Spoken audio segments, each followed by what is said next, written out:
মুক্তিযুদ্ধ করেছেন, এর মধ্যে সবচেয়ে আনন্দ পাইছিলেন কোন জায়গায়, কোন এলাকায় যা মুক্তিযুদ্ধ করে যা কোন জায়গায় শান্তি পাইছিলেন, কোন এলাকায়? আমরা হ্যাঁ, আমরা বলতে আপনারা কতজন ছিলেন এক সেক্টরে? আগে হলেন যখন ভারতের ভিতরে আনলাম হ্যাঁ, ওই সময় একটু শান্তিতে ছিলাম, কিন্তু এই ভারতে করে আইয়া বাংলাদেশে বলি আবার শান্তি, হাতের হাতের চারটে শেষ, ভাত নাই, খাওয়া নাই, কিছু নাই, এগুলো একটা শান্তি হয়। এগুলো কি তারপরের মধ্যে নিরিবিলি থাকা গেছে কোনো বাগানে বোগানে ঢুকলা, হ্যাঁ চুরি করে বাগানে বোগানে থাকা গেছে। আবার মুক্তিযোদ্ধা শান্তি আবার পাইছে কমে করেন কিছু আসলে 2 নম্বর মুক্তিযোদ্ধা ডাকাত বাহিনী, মুক্তিযোদ্ধার নাম দিয়ে বাড়ি বাড়ি ডাকাতি করছে, মানুষজন চলে গেছে, ব্যবসা এদিক ওদিক গেছে, চুরি ডাকাতি করছে। আর প্রত্যেকটা মুক্তিযোদ্ধা দ্বারা অনেক লোক রয়েছে ভারতে কিন্তু অস্ত্রগুলো দেশে সারিয়া হেরা এক দল বান্ধে রয়েছে, দলে কাজ করছে। এবার না, আনন্দের মতো কোনো কিছু নাই যে আমাদের দেশটা আনন্দ পাইছিলেন যে এই জায়গায় যুদ্ধ করে, এমন জায়গায় যুদ্ধ করে এই জায়গায় আমি সবচেয়ে বেশি আনন্দিত হয়েছিলাম? বুঝলো আনন্দ,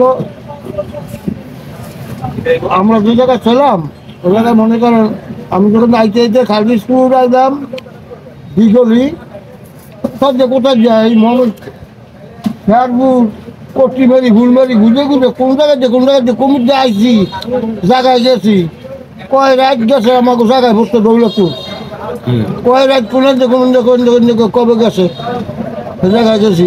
ওখানে গেলে তো খুলনা চাইলে গেছে আমরা বিড়িরা দিনে রাইতে সবসময় বিহারি আর রাজাকার, ও সব বিহারি, খুলনারি সব বিহারি।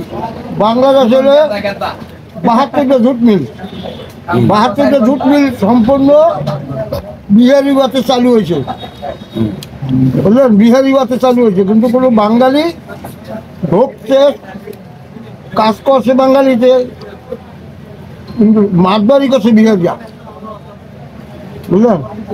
আমরা যে পারমানেন্ট হয়েছি ওই যুদ্ধের পর, স্বাধীনের পর, ওই বিহারি হালারা গোয়ার পাই না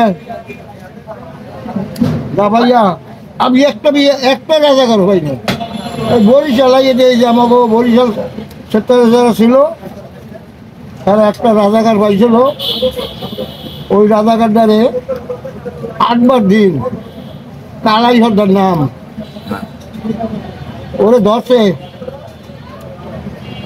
ওরে ধরিয়া যত হিন্দু বাড়ি হিন্দু মাইয়াগো অত্যাচার করছে, কিন্তু নিজে একাম করে না, নিজের লোক ভালো ছিল, কিন্তু ওই নিয়ে আর কি খানে গতেছে।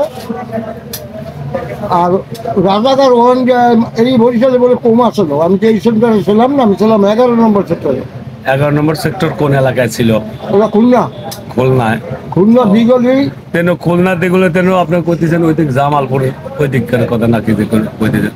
ভারত যখন থাকছে কোথায় যাইয়ে ও মানে ভারত থেকে ছাড়ছে, মানে ভাগ্য অস্ত্র দিয়ে ট্রেনিং দিয়ে ছাড়িয়ে দিছে, ও দলে দলে দলে দলে বাইক করছে। আর ওখানে ভাইয়া কোনো শান্তি নাই তো, ওই লঙ্গর খেলা খুলে দিয়েছে, মানে একটা কুত্তার যা দাম না মাছের দাম নাই ভারতে। আমরা তো বাংলাদেশে লঙ্গর খেলা খোলা হয়েছে,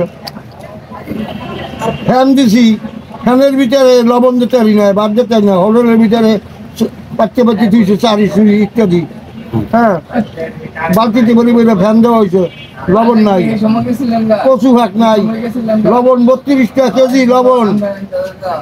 স্বাধীনতা যুদ্ধের সময় 32 টাকা কেজি লবণ ছিল।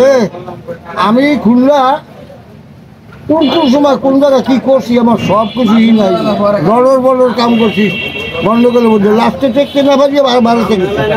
ও বুঝলেন, আপনি একাই তো আর না, আপনারা তো একটা গ্রুপ ছিলেন। আমাকে গুরু বললাম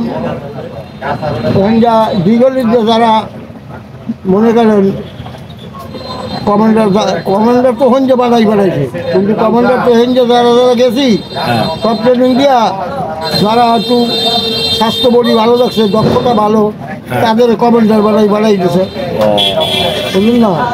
যাদের দক্ষতা বেশি, তাদের বিয়ের লগে 20 জন 25 জন পড়াই গেছে এক দলে। যে আপনারা যে ভারত গেছিলেন ভারত গেলেন কিভাবে? আপনারা তো পলাইছি, পলাইছিলেন। হ্যাঁ ও, পলাইতে গেলে ওইটা ধরে ধরে আবার লাইনে খাড়া করা হয়েছে, ট্রেনিং দেওয়া হয়েছে। ভারতের লোক। আর ভারতের লোকে ভারতে বইয়া করছে এগুলো।